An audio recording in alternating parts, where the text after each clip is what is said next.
A long time ago, more than 1,000 years in the past, the Vikings were the lords of the seas. Vikings were famous as ferocious warriors who were feared by people because of their sea-borne raids. Vikings were an important part of a Norse civilization that also had farmers, fishermen, shipbuilders, craftsmen, traders, explorers, settlers, and poets. As you heard earlier, the Vikings came from a part of the world we now call Scandinavia. To the north, the Scandinavian peninsula is bordered by the Arctic Ocean. To the west is the Norwegian Sea, and to the south is the Baltic and the North Sea. These seas are part of the North Atlantic Ocean. As you can see, the Vikings were surrounded by water. The Vikings traveled westward across the Atlantic Ocean to North America and eastward to Russia and beyond. They even traveled as far as Persia, which is called Iran today.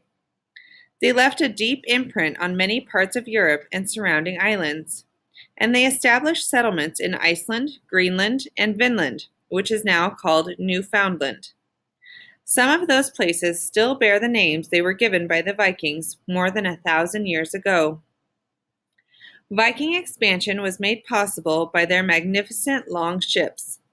The long ships are icons of the Viking Age. The sight of longships struck fear into the hearts of others, but they were highly valued by the Vikings, who celebrated the ships in poetry, gave them as gifts, and even used them in funeral rituals.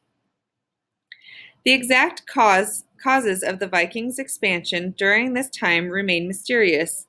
Some possible reasons include the following: competition for resources, the lure of wealth and resources in Europe and other places, an increasing number of people in need of more food, changes with rulers, warfare, and a desire to win fame and fortune. What we know for certain is that the Vikings used their magnificent long ships and other types of ships you will learn about to explore, trade, raid, and invade new lands.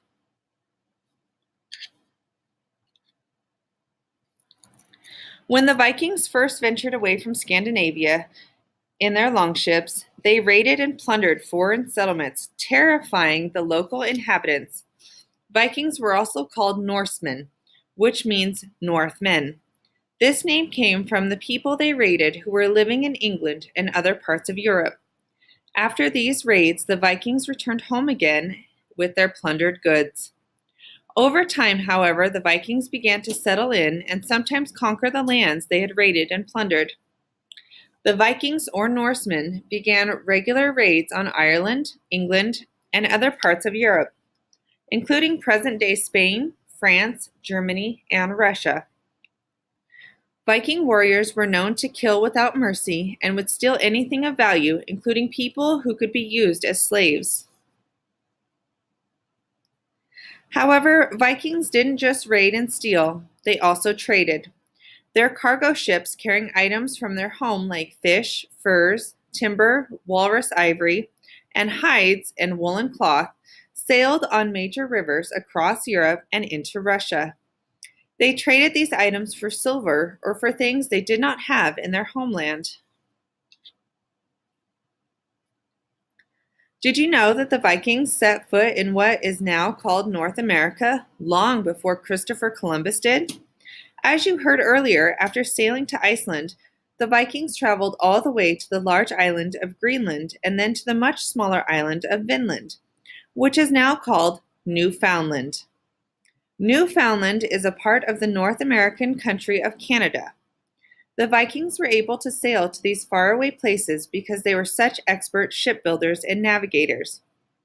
To start at what most historians believe is the beginning, a Norwegian chieftain named Ingolfur Arnason, who would have just been called Ingolf, and his family left Norway and became the first known Viking settlers in Iceland. Although the interior of Iceland is mountainous and contains glaciers, the coastal area is good for farming. Ingolf and his family decided that life would be better for them in Iceland than their homeland, Norway. Before long, many other Vikings settled in Iceland too, and a farmstead known as Reykjavik was established. One such settler was a man named Thorvald Alvesson. Thorvald had been banished from Norway for committing a murder, so he traveled with his family to live in Iceland.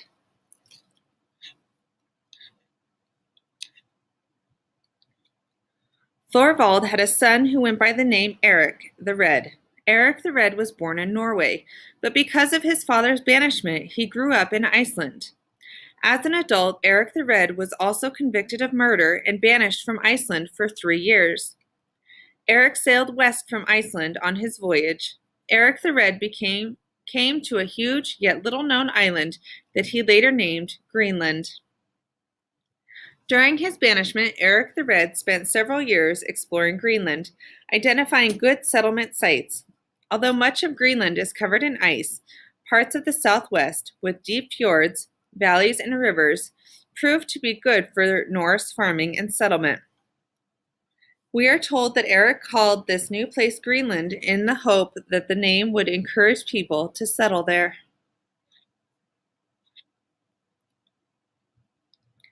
Not long after settling in Greenland, the Vikings began to wonder what was farther west. Eric the Red's son, Leif Erikson, was one such person. Leif had once heard about a land to the west of Greenland from another sailor. Eventually, Leif set off in search of this land. As a result of his travels, Leif Erikson became recognized as the first known European to set foot in what was later called North America, establishing a settlement that Leif named Vinland and that today is called Newfoundland. Leif discovered that there were already people living in Newfoundland, the Inuit. The Inuit were not pleased with having intruders. Leif's lack of supplies and the threats from the indigenous groups caused Leif and his men to leave Newfoundland. On his return journey to Greenland, Leif rescued a shipwrecked Viking crew and was given all the riches in the ship's cargo, earning him the nickname Leif the Lucky. Much of what we know about the Vikings was handed down to each generation in the form of sagas or narratives told by poets called skalds. Skalds were given the task of celebrating the achievement of kings, chieftains, and warriors. A skald was a historian who shared tales of war and preserved family history. In addition to passing on their history, poets told about the Viking gods. As you heard earlier, the Viking people had their own mythology to explain the happenings of the world. In Norse mythology, Asgard was the home of the gods, and it was there that Odin, the ruler of Asgard, and his queen Frigga lived. There are many gods in Asgard, but perhaps the most famous one was Odin's son, Thor. Inside Asgard was Valhalla, a place where Vikings went if they had fought and died bravely in battle. It was considered a great honor to go to Valhalla. 540 doors opened up into the palace, and through each door, 800 Viking warriors could walk side by side. Vikings also believed in the power of magic. They believed in giants, ghosts, zombies, dwarves, elves, trolls, and dragons. The Vikings believed in good spirits and bad spirits. The Viking Age lasted around 500 years, and over time came to an end as the Vikings went on fewer and fewer raids to other lands. Their dragon-headed longships filled with ferocious Viking warriors eventually stopped sailing across the oceans.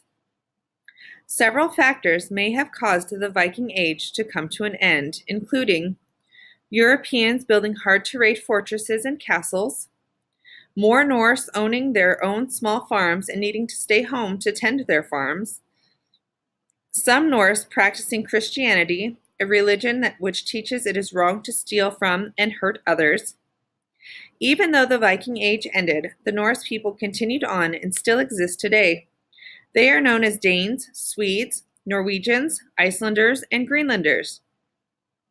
Although the Viking Age did not last as long as other civilizations, its Norse sagas and mythology forever remain with us, allowing us to learn about the Vikings' history, culture, and tales of adventure.